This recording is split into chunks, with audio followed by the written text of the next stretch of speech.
నమస్తే viewers. First of all thank you very much for the support and encouragement. అయితే మళ్ళీ ఒక mutual fund వీడియోతో మీ ముందుకు వచ్చేసాను. మ్యూచువల్ ఫండ్లో పెట్టుబడి పెట్టడం ద్వారా ధనవంతులు అవుతారు, మరి కొందరు కాదు. ఎవరు ధనవంతులు అవుతారు అనేది అది ఇన్వెస్టర్స్ యొక్క మ్యూచువల్ ఫండ్ కేపబిలిటీ, అంటే దాని సామర్థ్యం, తర్వాత మీ యొక్క ఆర్థిక ప్రవర్తన, తర్వాత మీ ఆర్థిక ప్రవర్తన అంటే మీ సొమ్ములు సోకులు, తర్వాత మీ మనీ పట్ల ఉన్న మీకు డిసిప్లిన్, దానిపై ఆధారపడి ఉంటుంది. ఒక ఉదాహరణ ఏంటంటే మ్యూచువల్ ఫండ్ పథకాల గత 20 సంవత్సరాల్లో సగటున 20% రిటర్న్స్ ఇచ్చింది. అన్కోన్ ఇండియా గ్రోత్ ఫండ్ వచ్చేసి అప్రాక్సిమేట్లీ 25.3% రిటర్న్స్ ఇచ్చింది 20 year fund. Franklin India prime fund 24.5 ఇచ్చింది. SBI Magnum global fund 22.6%. HDFC flexi cap fund 22.2% ఇచ్చింది. ICICI Prudential long term equity fund tax saving 21.9 ఇచ్చింది. తక్కువ చూసుకుంటే Aditya Birla Sun Life MNC fund 20.1 ఇచ్చింది. అంటే returns minimum 20. అయితే గత 20 సంవత్సరాలలో ఎవరైనా మ్యూచువల్ ఫండ్లలో నెలకు 3,200 ఇన్వెస్ట్ చేసినట్టయితే ఇప్పటికీ ఆల్రెడీ వాళ్ళు కోటీశ్వరులు అయి ఉంటారు అనేది డేటా. అయితే మంచి మ్యూచువల్ ఫండ్స్లో ఇన్వెస్ట్మెంట్ చేసిన వాళ్ళు మధ్యలో నుంచే ఎగ్జిట్ అవుతారు. ఎందుకు అంటే తొందరగా ధనవంతులయ్యే ఆశ అన్నమాట. డబుల్ మనీ అయినప్పుడు ఏం చేస్తారంటే ఆశతోటి షార్ట్ కట్ల కోసం ఆ ఇన్వెస్ట్మెంట్లను తీసేస్తారు.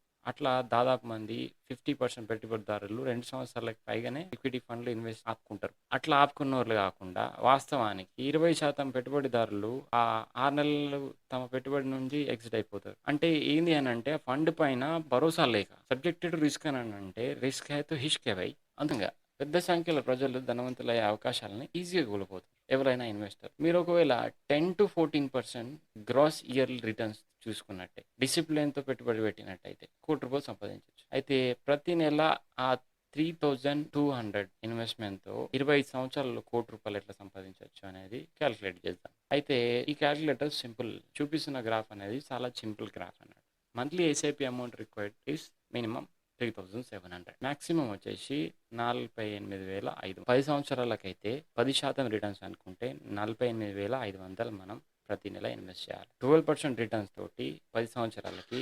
43,500 మనం ఇన్వెస్ట్ చేయాలి. 14% రిటర్న్ తోటి 10 ఇయర్స్కి అప్రాక్సిమేట్లీ ₹38,500 ప్రతి నెల మనం ఇన్వెస్ట్ చేయాలి. ఇన్వెస్ట్మెంట్ టైం మనం చేంజ్ చేసుకుంటే మన మంత్లీ అనేది తగ్గిపోతాయి. సేమ్ 15 ఇయర్స్ ఇన్వెస్ట్మెంట్ 10%తో అనుకుంటే ప్రతి నెల 24,000 మనం ఇన్వెస్ట్ చేయాలి. అదే 12% అనుకుంటే ప్రతి నెల 19,900 మనం ఇన్వెస్ట్ చేయాలి. 14% రిటర్న్స్తో అనుకుంటే 15 ఇయర్స్కి 16,400 మనం ఇన్వెస్ట్ చేయాలి. మళ్ళీ అదే పెంచుకుంటూ పోయినాం అనుకోండి 20 ఇయర్స్కి ప్రీమియం అనేది మనకు తగ్గుతుంది.